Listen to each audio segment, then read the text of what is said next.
Welcome বন্ধুরা, তোমরা সকলে কেমন আছো? আশা করি প্রত্যেকে ভালো আছো। আজকের ভিডিওতে আলোচনা করব ইউসিআই ব্যাংকের তরফ থেকে যে দারুণ বাম্পার ভ্যাকেন্সি বের হয়েছে সেই সম্পর্কে আজকে ডিটেলসে আলোচনা করব। স্টেপ বাই স্টেপ আলোচনা করব কিভাবে আবেদন করবে, কোথা থেকে আবেদন করবে, মানে তোমাদের এজ লিমিট কি থাকছে এবং এডুকেশন কোয়ালিফিকেশন কি থাকা প্রয়োজন, সমস্ত কিছু আলোচনা করব। তোমরা যদি এই চ্যানেলে প্রথম হয়ে থাকো তো অবশ্যই চ্যানেলটিকে সাবস্ক্রাইব করে পাশে থাকবে। এইরকম নতুন নতুন জব আপডেট পাওয়ার জন্য চ্যানেলটিকে সাবস্ক্রাইব করে পাশে থাকবে। এবং তোমরা ভিডিওটি কোথা থেকে দেখছো, কীভাবে দেখছো, অবশ্যই কমেন্ট করে জানাবে। এবং তোমরা ভিডিওটি কোথা থেকে দেখছো, কীভাবে দেখছো, অবশ্যই কমেন্ট বক্সে কমেন্ট করে জানাবে। তো তোমরা দেখে নাও ইউসিও ব্যাংকের তরফ থেকে কি বলেছে, কারা কারা আবেদন করতে পারবে, ঠিক আছে, এজ লিমিট কী থাকা প্রয়োজন, এডুকেশন কোয়ালিফিকেশন কী থাকা প্রয়োজন, সমস্ত কিছু ডিটেলসে আলোচনা করব। তোমরা ভালোভাবে করে দেখে নাও কী কী বলেছে। দেখো তোমাদের কি বলেছে, এসিও ব্যাংকের নিয়োগ 2025। দেখো তোমাদের দেখো পদ, তোমাদের যে পদ রয়েছে স্থায়ী ব্যাংকের কর্মচারী, তোমাদের যে পার্শ্ববর্তী এলাকা রয়েছে তা তোমাদের পোস্ট কতগুলি রয়েছে, 250টি তোমাদের পোস্ট রয়েছে। আবেদন কিভাবে করবে, আবেদন মোর একদম অনলাইনে করতে হবে, ঠিক আছে, তোমাদের অনলাইনে করতে হবে, অফলাইনে কোনো রকম সুযোগ সুবিধা নেই। তোমরা আবেদন করতে হলে অনলাইনে করতে হবে। এবং কারা কারা আবেদন করতে পারবে, ঠিক আছে, কে কে আবেদন করতে পারবে এখানে বলে দিয়েছে। সর্বভারতীয় পুরুষ এবং মহিলা যে কোনো জেলা থেকে, যে কোনো ডিস্ট্রিক্ট থেকে তোমরা আবেদন করতে পারছো, যেখান থেকে হোক তোমরা আবেদন করবে, ঠিক আছে। আর কি বলেছে তোমরা একটু নিচে আসি। দেখো তোমাদের এখানে কি বলেছে, স্যালারি, তোমাদের যে ইউসিও ব্যাংকের নিয়োগে 2025 যে স্যালারি রয়েছে কত রয়েছে, 48,480 টাকা থেকে 85,920 টাকা তোমাদের স্যালারি রয়েছে। ভালো মানের একটি স্যালারি, ঠিক আছে।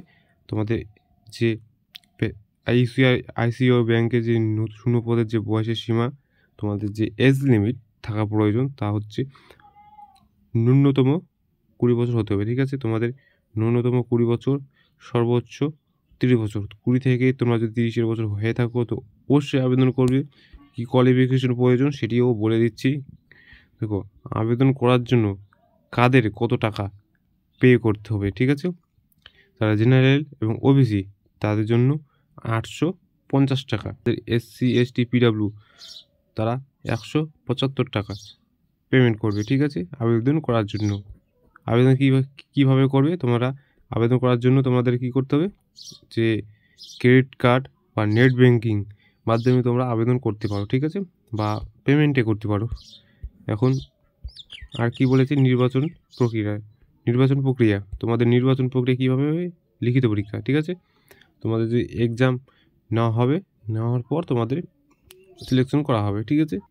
দেখো তোমাদের শিক্ষাগত যোগ্যতা কী থাকা প্রয়োজন, প্রার্থীদের স্বীকৃত বোর্ড বা বিশ্ববিদ্যালয় থেকে যে কোনো বিষয়ে স্নাতক পাস হতে হবে, ঠিক আছে। তোমরা যদি গ্র্যাজুয়েশন পাস আউট করো তাহলে তোমরা এখানে আবেদন করতে পারছো।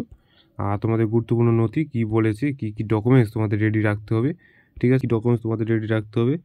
প্রথমত পাসপোর্ট সাইজের ফটো, ঠিক আছে, মানে মিনিমাম 4 কপি এক্সট্রাভাবে রাখবে, ঠিক আছে। পাসপোর্ট সাইজের ফটো, স্বাক্ষর, আধার কার্ড, তোমাদের যে আধার কার্ডটি রয়েছে সেটি, শিক্ষাগত সার্টিফিকেট, তোমরা যে গ্র্যাজুয়েশন পাস আউট করেছো তার সার্টিফিকেট, কাস্ট সার্টিফিকেট, বয়সের প্রমাণপত্র বলতে তোমাদের যে ডেট অফ বার্থ সার্টিফিকেট বা বার্থ সার্টিফিকেট যেগুলি বলে সেগুলি তোমাদের লাগবে, ঠিক আছে, তোমাদের বয়সের প্রমাণপত্র হিসাবে। আর কি বলেছে তোমাদের, দেখো কীভাবে ইউসিআই ব্যাংকে নিয়োগের জন্য আবেদন করবে, তোমরা যে আবেদনটি কীভাবে করবে এখানে সমস্ত রকমভাবে বলে দিয়েছে। কীভাবে আবেদন করবে, কোথা থেকে আবেদন করবে, অফিসিয়াল ওয়েবসাইট থেকে কীভাবে আবেদন করবে, সম্পূর্ণ প্রসেস বলে দিয়েছে। আমি একটু জাস্ট বলে দিচ্ছি কীভাবে আবেদন করবে। দেখো প্রার্থীদের কী বলেছে, প্রার্থীদের অবশ্যই অফিসিয়াল ওয়েবসাইট থেকে বিজ্ঞপ্তি সাবধানে পড়তে হবে। তোমাদের যে অফিসিয়াল ওয়েবসাইট রয়েছে, আইসিও ব্যাংকের যে অফিসিয়াল ওয়েবসাইট রয়েছে সেখান থেকে তোমরা ভালোভাবে করে বিজ্ঞপ্তিটা ভালোভাবে করে জেনে নিয়ে আবেদন করবে, ঠিক আছে। সমস্ত কিছু সঠিক ফটোগ্রাফ এবং স্বাক্ষর অনলাইন মোডে আপলোড করতে ভুলবেন না, মানে তোমাদের যে স্বাক্ষর এবং ফটোগ্রাফ রয়েছে ভালোভাবে আবেদন করবে, ঠিক আছে। অনেকে কী করে, যে ফটোটি রয়েছে সেলফি বা ব্যাকগ্রাউন্ড আজে ভাজে দিয়ে তোমরা অনেকে আবার কী করে, দেখো তোমাদের যে সঠিক ফটোগ্রাফ এবং আর কি বলেছে সঠিক ফটোগ্রাফ এবং স্বাক্ষর অনলাইন মোডে আপলোড করতে ভুলবে না। তোমাদের যে ছবিটি রয়েছে অবশ্যই ভালোভাবে করে ছবিটি আপলোড করবে। অনেকে কী করে পিছনের যে ব্যাকগ্রাউন্ড রয়েছে রিমুভ করে না এবং আজেবাজে ছবি আপলোড করে। সেই কারণেই তোমরা কী করবে, যে তোমাদের ফটোটি রয়েছে যে পাসপোর্ট সাইজের যে ফটো সেটি কিন্তু ভালোভাবে মোডে আপলোড করার চেষ্টা করবে, নাহলে কী হবে তোমাদের রিজেক্ট হওয়ার চান্স বেশি থাকবে, ঠিক আছে? আর কি বলেছে তোমাদের গুরুত্বপূর্ণ তারিখ, কত তারিখের মধ্যে কত তারিখে আবেদন করতে হবে এবং তোমাদের লাস্ট ডেট কবে। দেখো 6 জানুয়ারি 2025 এটা তোমাদের আবেদন তারিখ, ঠিক আছে?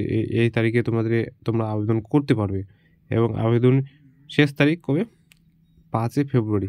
5 ফেব্রুয়ারি তোমাদের একদম লাস্ট ডেট, ঠিক আছে? বেশি দিন আর সময় নেই, তোমরা ঝটপট করে আবেদন করতে শুরু করে দাও।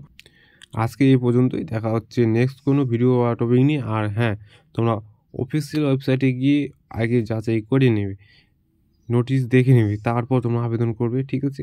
আর দেখা হচ্ছে নেক্সট কোনো ভিডিও বা টপিক নিয়ে। ততক্ষণ পর্যন্ত ভালো থাকবে, সুস্থ থাকবে এবং চ্যানেলটিকে সাবস্ক্রাইব করে পাশে থাকবে। এইরকম নতুন ভালো ভালো জব আপডেট পাওয়ার জন্য অবশ্যই চ্যানেলটিকে সাবস্ক্রাইব করে রাখবে এবং বন্ধুদের মধ্যে অবশ্যই শেয়ার করবে বেশি বেশি করে, যাতে তারাও এইরকম নোটিশ পেয়ে থাকে বা পায়, ঠিক আছে? তো আজকে এ পর্যন্তই, দেখা হচ্ছে নেক্সট কোনো ভিডিও বা টপিক নিয়ে। ততক্ষণ পর্যন্ত ভালো থাকবে, সুস্থ থাকবে। জয় হিন্দ, জয় ভারত।